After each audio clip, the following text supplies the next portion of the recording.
इंसानी जीवन के दो आयाम होते हैं। पहला है कि इंसान को बस होना आना चाहिए, और बेशक दूसरा इंसानी काम है, इंसान कुछ करना चाहता है। अगर आप दुनिया में कुछ करना चाहते हैं तो आपका सपना जितना बड़ा और जीता जागता होगा उतना बढ़िया होगा। अगर आपका सपना कमजोर है और हर रोज ये बदलता रहता है, तब वो साकार नहीं होने वाला। इसलिए जब आप कुछ करना चाहते हैं तब आपको एक सपना चाहिए। आपने वो प्रसिद्ध भाषण सुना होगा, हाँ मेरा एक सपना है, और इससे जबरदस्त चीजें हुई। इसने पूरे देश को बदल दिया। इसने एक संस्कृति को पूरी तरह से सिर्फ इसलिए बदल दिया क्योंकि ये किसी का सपना था। तो जब दुनिया में कुछ करने की बात आती है तब आपको एक सपने की जरूरत होती है, वरना कैसे होगा। लेकिन ये जरूरी नहीं है कि सभी सपने देखें। अगर सभी के खुद के अपने अपने सपने हैं तो वे कल्पनाएं बन जाएंगी और बात कहीं और ही चली जाएगी। जो व्यक्ति सचेतन है उसे एक सपना जरूर बुनना चाहिए। आप चाहते हैं मैं अपना सपना पूरा करूं, या आप जाग चुके हैं? सपने के साथ ऐसा ही होता है ना, जब आप सो रहे होते हैं तब कोई आता है, सपना खत्म। अभी हम वैसे सपनों की बात नहीं कर रहे हैं। उन सपनों में आपके अंदर कई अधूरी चीजें बस फिर से बढ़ चढ़कर सामने आती रहती हैं। लोग रात में जो सपने देखते हैं वो ज्यादातर बस अधूरी रह गई वास्तविकताएं होती हैं, जो कई तरह से अजीब रूपों में प्रकट होती रहती हैं। ज्यादातर सपने बस बेहिसाब विचार होते हैं जो बस चलते रहते हैं। सपने 4 अलग अलग प्रकार के होते हैं, लेकिन सपनों का एक बड़ा हिस्सा केवल अधूरी इच्छाएं हैं। हम उस तरह के सपनों की बात नहीं कर रहे हैं। हम बात कर रहे हैं जागरूक होकर एक सपना बुनने की, जो साकार होगा और काम करेगा। देवी असल में एक सपना ही है। मैंने उन्हें रचा है, लेकिन वो असली हैं और काम करती हैं। दुनिया में एक संस्कृति है जिन्होंने इसे ठीक से समझा है। भारत में इसे कहने का तरीका काफी जटिल है, लोग समझ नहीं पाते हैं।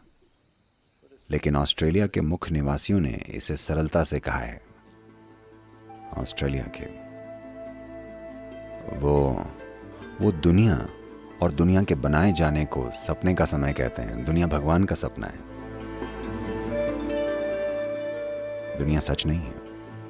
अभी भी भगवान बैठकर सपना देख रहे हैं। ये सब अभी जो आप यहाँ बैठे हैं, ये उनका सपना है, ये सच नहीं है।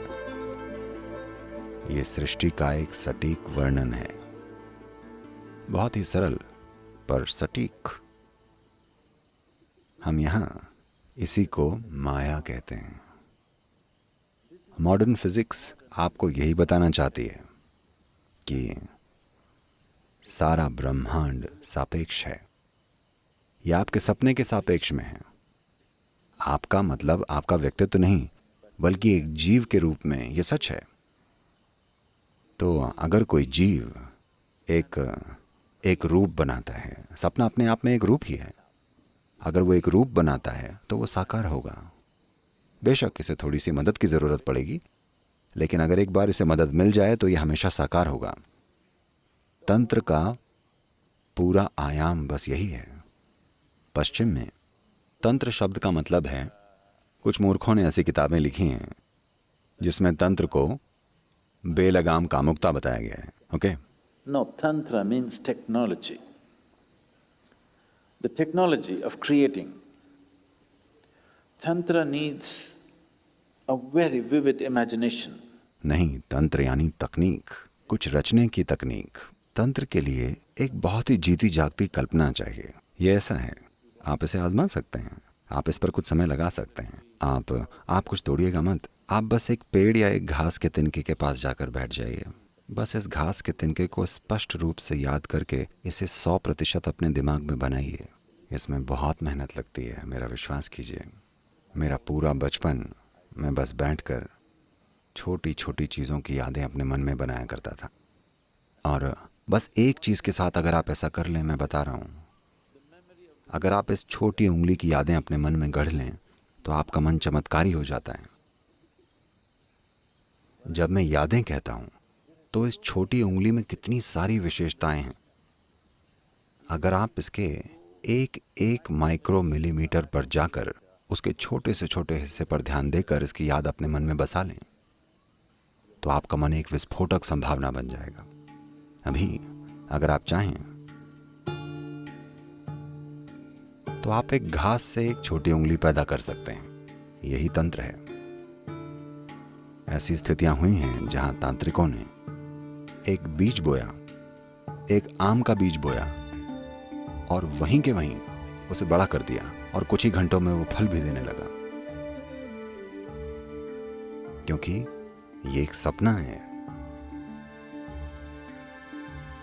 पेड़ वैसे भी एक सपना है, आपका शरीर वैसे भी एक सपना है, पूरा ब्रह्मांड वैसे भी एक सपना है। एक स्तर पर ये एक सपना है, ये एक रिलेटिव चीज है। तो हमने इसी को माया कहा है। माया का मतलब ये नहीं है कि इसका अस्तित्व नहीं है। सपने का मतलब ये नहीं है कि इसका अस्तित्व नहीं है। ये वैसा नहीं है जैसा आप सोचते हैं कि ये है। जैसे आप अपनी 5 इंद्रियों से अनुभव करते हैं, ये बस वैसा नहीं है। इसकी प्रकृति अलग है। तो जब मैं अलग अलग चीज़ों की बात करता हूँ, शायद मैं उन्हें अलग अलग चीज़ें कहूँ, पर वो अलग अलग हैं नहीं। Because you're looking at it with a discriminatory intellect. They're looking different for you. क्योंकि आप इसको भेद करने वाली बुद्धि से देख रहे हैं, इसलिए वो आपको अलग लग रही हैं। अभी आप यहाँ ज़मीन पर बैठे हैं और ऐसा सोच सकते हैं कि मैं यहाँ बैठा हूँ, पर धरती को ऐसा लगता है कि आप बस उसका एक हिस्सा हैं। और एक दिन कौन सही साबित होगा? अभी आप कह सकते हैं नहीं, ये सच नहीं है, मैं उठ सकता हूँ, मैं चल सकता हूँ, मैं दौड़ सकता हूँ, मैं कूद सकता हूँ। पर एक दिन जब धरती आपको खींच लेगी तो वो आप पर हंसेगी। तो सबसे अच्छा होगा कि आज रात आप बैठकर इन तीनों चीज़ों पर गौर करें। दिन के अंत में आप अपने बिस्तर पर बैठिए और पीछे मुड़कर देखिए कि सुबह उठने से लेकर पूरा दिन आपने किस तरह से बिताया। आप देखेंगे कि 90% समय आप काफ़ी मूर्ख थे। मैं प्रतिशत को लेकर उदार हूं, मेरा यकीन कीजिए। अगर आपको बस थोड़ा सा काम या थोड़ी सी जिम्मेदारी दे दी जाए, अचानक आप कितने महत्वपूर्ण बन जाते हैं। अचानक आप ब्रह्मांड से भी बड़े बन जाते हैं।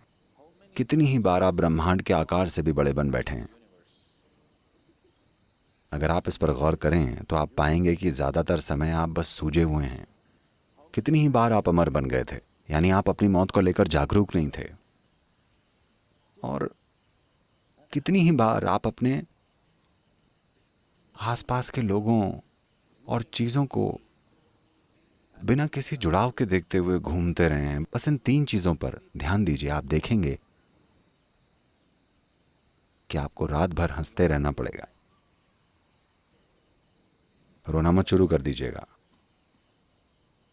बस अपनी मूर्खता पर हंसना सीख लीजिए। आप देखेंगे कि आपका सारा कचरा बहुत तेजी से खाद में बदल जाएगा। और खाद विकास के लिए अच्छी होती है, आपको पता है। हाँ, हर दिन आप अगर ऐसा करेंगे तो आप बुद्धिमान हो जाएंगे, मेरा यकीन कीजिए, बहुत बुद्धिमान। और मुझे बुद्धिमान लोगों की ज़रूरत है, मैं उन्हें ढूंढ रहा हूँ।